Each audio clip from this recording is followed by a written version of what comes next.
still can't believe Miatas are 30 years old.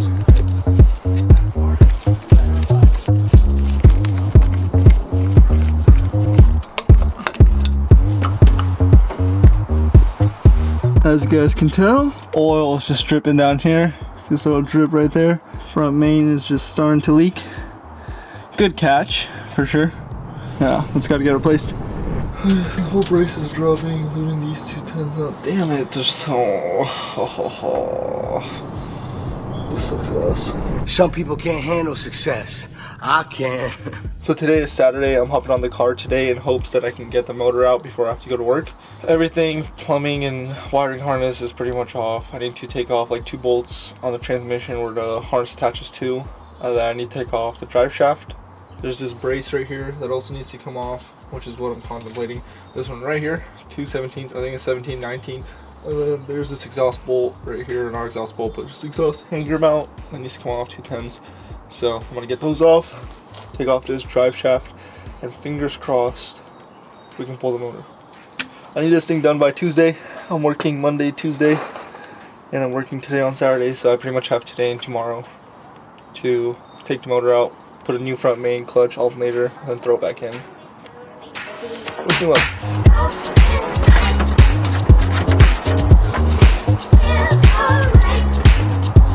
No, you're chilling. What do you need? Absolutely not. Watch it past your side, because the engine's hella crooked. This is eBay clutch I bought. Oh my god. The person that put this in knew what was up. You got rid of it because it was too expensive to maintain. Ooh, look at that. Damn. That's why it was goon. It had at least 5 more miles on it. For sure. eBay quality. Are they running reds or what? Sounds like it.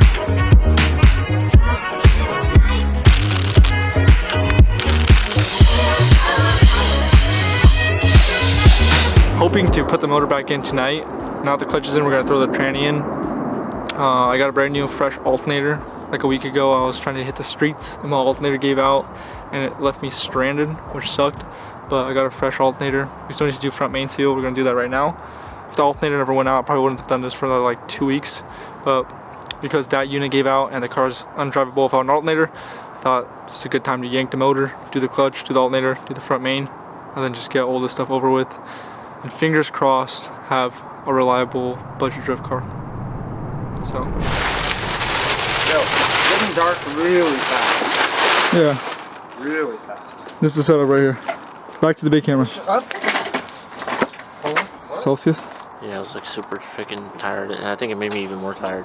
This is the green tea one? No, I got that peach one. Should've got the green tea one. Mark, did you make the light? We've been at it all day. Probably since like 10:30 or 10ish in the morning. It's like 8:39 right now. It's 10 p.m. now. 12 hours to throw the motor back in. Jeez. But she's back. In our defense, we did have to do some quality control. The previous owner, I don't even know who the previous owner is. Not my brother that sold to me, but previous owner. That guy just did the most half-assed work I've ever seen in my life. Like, I'm bad. My standards are pretty low for working on cars. Ruben's standards are pretty high, as you guys can tell with his builds and builds that he partakes in. Not this Miata, clearly. His standards were low. Like, I'm talking about 1 bolt holding the starter type low, missing transmission bolt low, like, yeah, no engine mount bolts low, not bolted, no engine mounts to the engine mounts themselves or to the block. Like, there was, I think, 1 bolt on the block and then no engine mount bolt present. Yeah, like, I don't know what the guy was thinking, but we had to fix some of his work and then add our own touches to it. But yeah, 12 hours later, a running Miata. We gotta throw in the rad, throw fluids in. Yeah, we pretty just stoked. dry started the motor. Yeah. Sounded pretty healthy. Oh, you want to tell them about the supercharger, the sketchy part? Oh, dude, the mass airflows in these have like a flap, and the intake, when you put this little Jackson Racing intake on, it's on like 4 10mm nuts, and the homie didn't threadlock him, and he must have not torqued them good. 2 of them were completely out, shaking inside of there, so like, it was good that we pulled the engine out to do the clutch, because if we didn't, that shit would have went through the supercharger killed the supercharger and could have killed the engine too if any pieces of metal made it through. Legit. So You take this box Miata off guys and just it's suck, man. rattling. Like you can shake it, it's rattling. Then you take this cover off right here, and you just see a 10 millimeter nut present. Miata guys just suck. Like the guy who we bought the supercharger off, it was missing a whole bunch of shit. It was half-assed. It was ugly. And then the guy who owned this Miata before and put this engine in here did the most shitty work I've ever seen. Like, I don't know what's up with these Miata guys, but y'all need to keep your hands to yourself and not touch your cars. I'm not saying we have the highest quality standards here. I'm just saying, like, at least try. Like, come on. I've missed this thing. This thing's been down for like the last month. Honestly, it's been on and off, down, up. So it's nice to finally have it back to a somewhat drivable state. So, or should be to a drivable state. But yeah. Low on energy. I'm tired. I'm probably gonna pull an all-nighter working today, but button up the whole car, put it down, and then start the clutch braking process. So, see you guys tomorrow.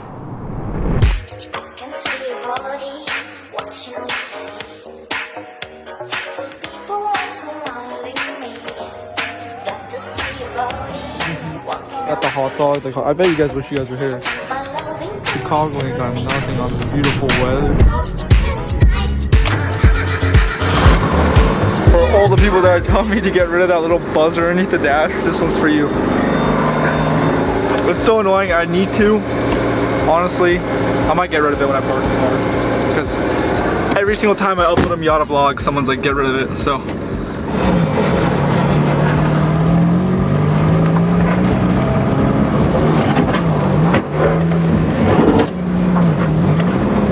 Okay, anyone that I know that I have some subscribers that have M45 superchargers, has anyone had an issue with the throttle or idle just dying out on cold start?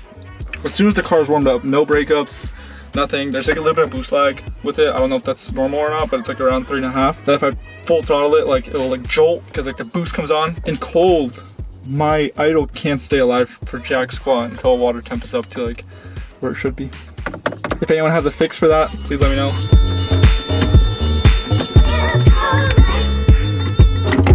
You guys hear that? Buzzer's gone. Let's grab the jack it up, and take these wheels off. So regarding the car and drift events, there's an event I want to take it to in 2 weeks.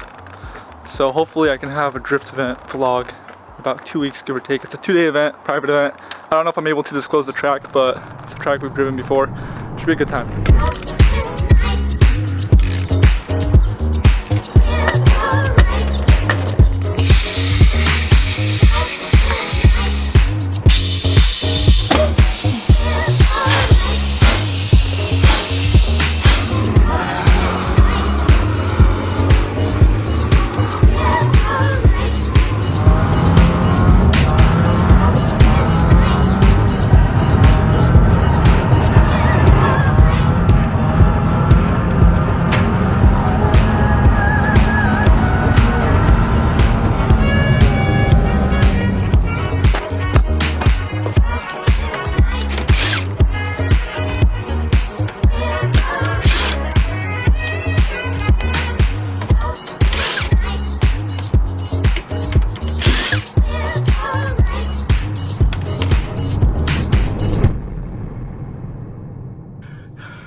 They never said winning was easy.